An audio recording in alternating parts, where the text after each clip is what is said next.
So something that's been on my mind for a while that really fascinates me is a very simple fact that kind of blew my mind the first time I heard it. There is no such thing as trees. In order for me to really explain what I mean by that, I have to talk about something called convergent evolution. Convergent evolution is basically when separate species converge to have similar traits, whether it's physical, behavioral, whatever, independently. So an example that comes to my mind is the thylacine, or the Tasmanian tiger. The thylacine was the largest carnivorous marsupial until it was driven to extinction by crappy humans in the early 1900s. There's actually a recording of the last known thylacine in a zoo.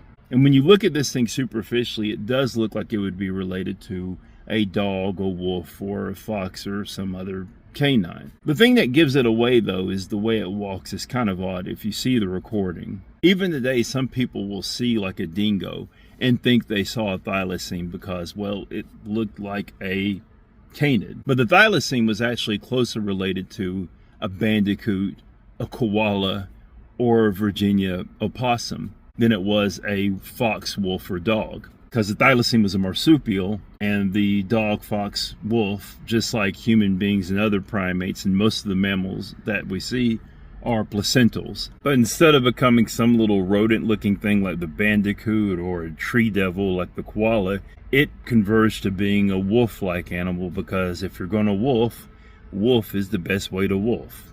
So probably the best known case of convergent evolution is what's called carcinization.